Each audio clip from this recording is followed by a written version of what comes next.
but it's good to be here, and I want to just kind of give you a little more information about myself. I am a chosen people missionary and a Messianic rabbi, an ordained Southern Baptist pastor.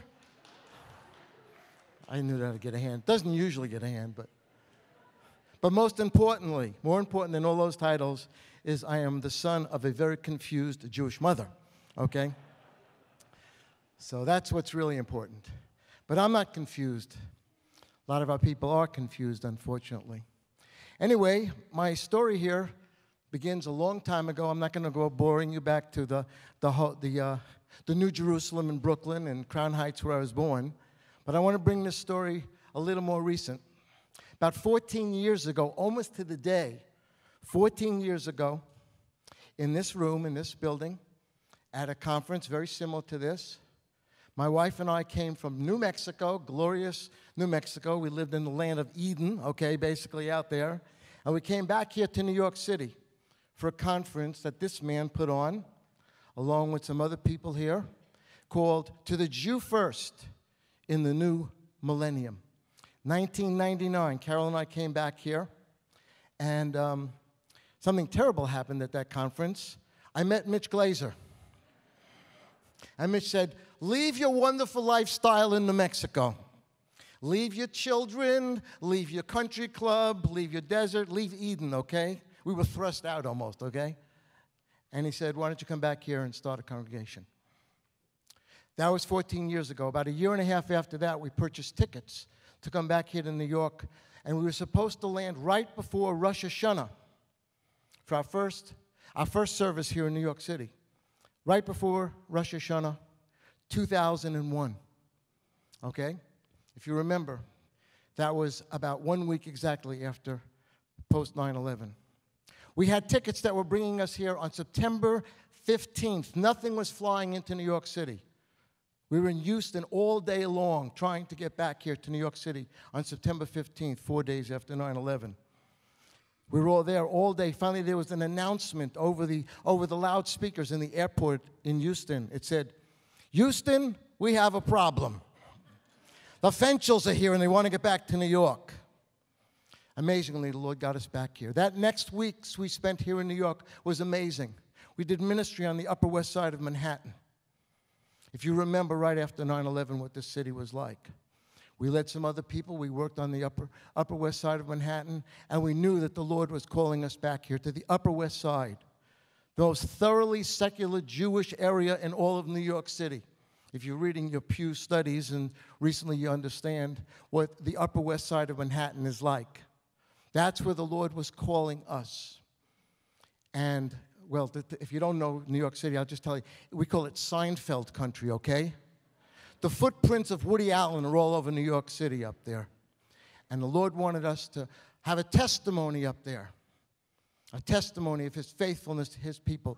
And the Lord caused us to open a congregation called Sha'ar Adonai, the gate of the Lord's gate, because New York City is the gateway city of this country. And the Lord had a gate that he wanted his people to come through. And the Lord started a congregation there. We now have a testimony. We have about 100 praying Jewish people praying for this city, praying for the peace of Jerusalem, praying for New York City, and worshiping here. About 3 years ago, another miracle happened. Can I have the slide, please?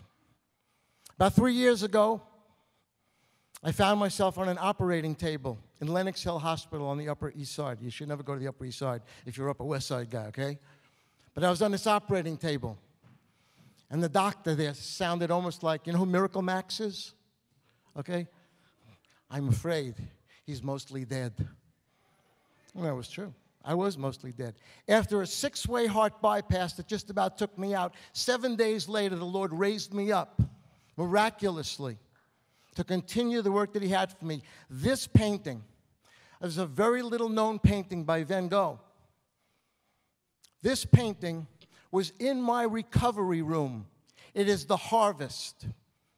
Yeshua brought us here with the words that said, pray for the harvest. The harvest is plentiful. The harvest is plentiful. Pray the Lord of the harvest will send out workers into the harvest. And that's what brought us here to New York City. This is a harvest painting by Van Gogh, painted about a week before he passed away, before he died. And it's about the harvest, and everybody in the harvest is doing exactly in this painting beautifully what they're supposed to be doing to make the harvest work. I realized when that painting, a copy of that painting was in my room, in that hospital room, the Lord was speaking to me. Because this same painting, when I was a young boy in Crown Heights growing up in Brooklyn, that same painting that was in that room was over our sofa in our living room. My mother had that same painting. It was like bookends. The beginning of my journey and the beginning of my journey again. The harvest is rich and plentiful. Pray for the peace of Jerusalem. Sha'alu Shalom Yerushalayim. That's what this conference is about. But it's connected intricately with the peace and the shalom of this city, the most Jewish city outside of Jerusalem on the planet. Pray for the peace of Jerusalem. Pray for New York City. Pray for the harvest here in New York City. Things are happening quickly, as we know. And it's time for God's people to be serious about praying. The two great revivals of this country started in this city. Did you know that? Unbelieving, unchristian, they say, in New York City. The great revivals of this country started right here. We believe the next revival is going to take place here in New York City, but this time with God's people involved.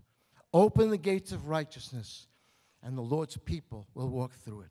Thank you so much. Shalom, shalom, New York City.